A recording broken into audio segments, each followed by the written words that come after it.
Hey everyone, welcome back to the Keeping Your Marriage Hot and Holy podcast. I do pray that you have had a most amazing week, and thank you for joining in with me on today. I do want to take the time to let you know that we're going to be transitioning the topic and the title of our podcast to the Hot and Holy Connection, the podcast where we will explore how to keep your marriage both passionate and spiritually grounded, bridging the gap between holiness and spicy love. All right. Now, I am your hot and holy love coach. My name is Chara Taylor, and today we are going to be tackling a really big challenge that many couples face, and that is how to keep the flame alive after kids. How to keep the flame alive after having children. Before we dive into this, I want to give a disclaimer and let you guys know that I have a set of birds here. Bonnie and Clyde, our two little parakeets, they're so cute. And that's pretty much like my amen corner. So if you hear them talking in the background, just know that they are backing me up saying, amen, go ahead, Chara. Okay? I'm nowhere near them. I am in a whole separate part of my location, and they are just really loud, and sometimes they are picked up in the background. Just wanted to let you know that. And if you remember, give a shout out to Bonnie and Clyde. Okay? Now let's go back to talking about how to keep the flame alive after kids. If you think about it, you have children. Think about the impact it has had on your relationship, especially if your children came into the world and you have they are like medically fragile. How that impacted your relationship. What about those with blended families where children are brought into the marriage? How has that impacted your marriage? Now, let's be honest. Parenting is an incredible blessing. It is a blessing to be able to be a parent, but it can also be very exhausting, especially when you're a first-time parent. Between the diaper changes as they grow up, and then you got sports practices, school work, you get sleepless nights. When these things happen, I mean, there's so many other things that can take place. Then it's easy for the romance in your marriage to take the backseat. But there is good news.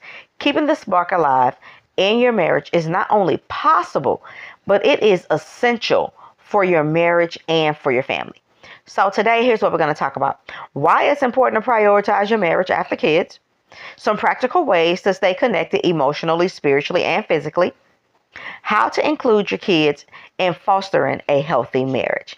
That is very, very, very important. Because sometimes we seem to leave the children out. So first, let's talk about why prioritizing your marriage after kids is important. Studies show that the quality of your marriage directly impacts your children's emotional health and their future relationships.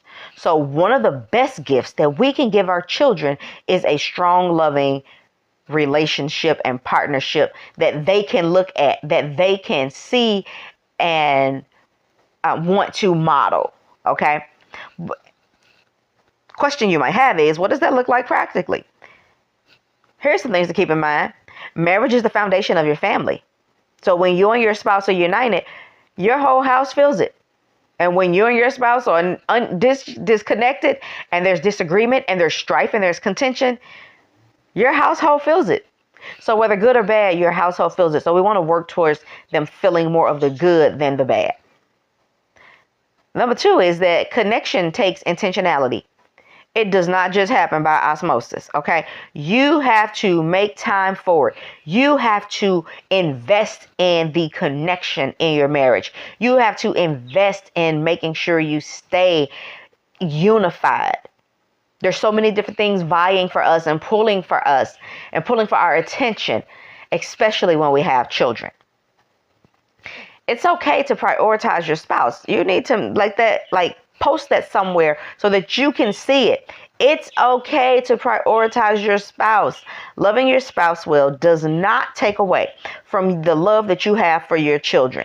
But what it does is it teaches your children what a healthy relationship looks like. And one of the things we don't want to happen is for our children to have to look outside the home.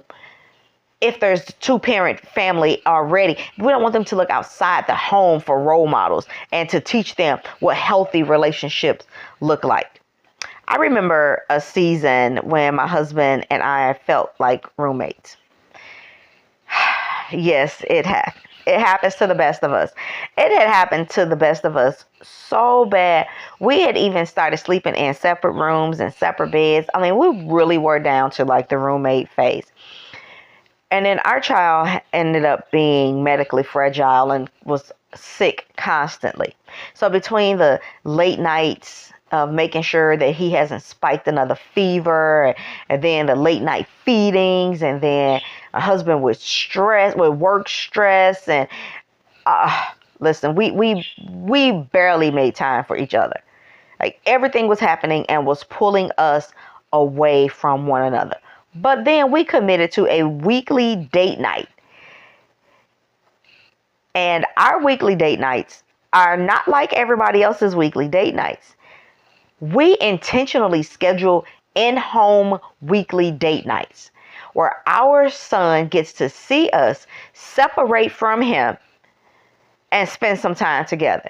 And we have purposely and intentionally let him know this is our time together. And we have set him up where he is safe and where he is on his own while we are having some time together for a date night. Those intentional moments have really transformed our connection. We stay in and have date night. We don't make it like dinner or anything like that. We find activities to do at home. We helped our son to understand the importance of us having this intentional time together. And he has found ways to now stay occupied while we have date night. And he gets to witness us unify and show love to one another. It is really a win-win. And now, one of the things in our case is he has a friend who he gets on Zoom with while we're having date night sometimes so that he stays occupied, and our families are helping each other out. So while we're having date night, the parent of the other child is peeking in on them while they're on Zoom to make sure that they are, playing fairly and things like that. And they understand that we have a date night. Everybody who knows us knows on what day and times not to bother us after. And it's so amazing that everybody gets on that schedule to know, oh, okay, on Thursdays at 7 p.m., we will no longer contact the Taylors. And our son is on Thursdays. Okay, I'm going to set up being with my friend starting at 7 every Thursday. They know. So you should definitely intentionally schedule some time together. And you don't always have to go out, and you don't always have to spend money. You can find things and ways to connect at home.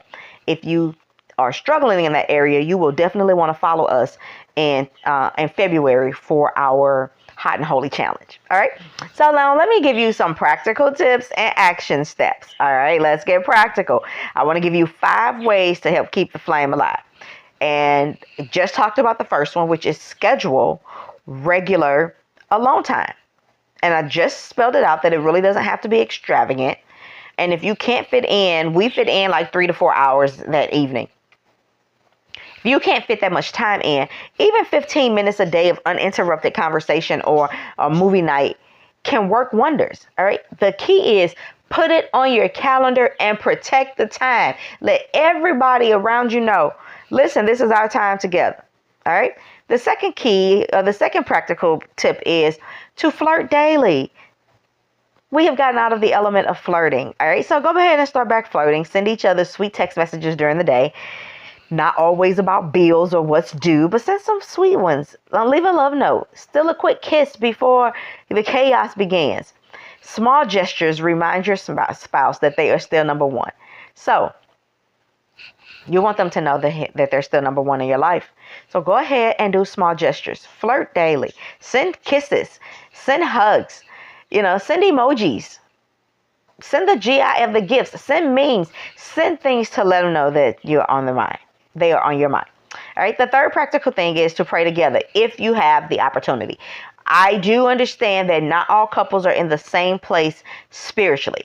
But if you are, understand that nothing unites a couple like coming before God together. You can start your day with a short prayer, end your day with a short prayer. Ask God for some strength, some patience, and love to pour into your marriage and your family. If you and your spouse are not on that same page spiritually, all hope is not lost. You can still pray. Okay, yes, it is ideal for you to pray together, but please do not allow the fact that your reality is at this time you're not there. Do not become a stumbling block by overly criticizing your spouse if you're not praying together. You can ask, and if it happens, it's great. If it doesn't happen, it has to be great until it can happen. All right? Now, here's the fourth one. Ask for help. It's okay to lean on your village. Ask people. Ask your grandparents. Ask friends. Ask somebody who you trust if they can watch your kids so you can go somewhere. Now, this one is tough for me because I'm not that open and I'm not that trusting with people when it comes to my child.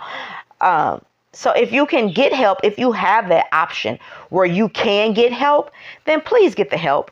If you cannot get help and that is not an option for you, then you will need to invest in some money. You will need to put some money aside so that you can take your child with you and let them have a separate space.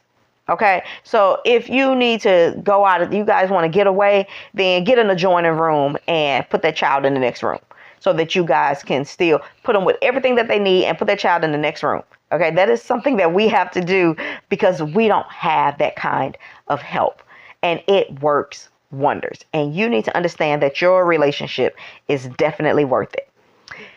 And the last one is go ahead and dream together. Talk about your future as a couple. There's nothing wrong with having dreams together. Talk about where you want to travel, what hobbies you could pursue together once the kids are older, and some hobbies that y'all can do even now. Focus on your shared goals to stay connected. Allow your spouse to dream freely. Allow your spouse to share openly without them feeling criticized. All right? That will definitely help. Now, I want to give you some feedback that we have talked about and gotten from some of our listeners. We do get feedback. And so one listener said that one listener said that one thing that they do is they do mini coffee dates on Saturdays while their kids are watching cartoons. Sarah, thank you so much for sharing that with us. That's really cool that you and your husband get to share coffee dates while your children are watching cartoons. And then we had a man who's chimed in and he said that they started doing devotionals together every evening and it brought them closer than they expected. That's really awesome, James. So happy for you and your wife. Now, here's a question from one of our listeners. Jessica asked, how do you handle guilt about taking time away from your kids for date night? That is such a great question, Jessica. Here's what I want to say. Remember that kids thrive when you and your husband thrive, okay? So think of date night as an investment in your family's overall holistic well-being, not as time away from them. You see how that changes their perspective? It shows them an aspect of healthy relationships and having a balance in managing your marriage and your children.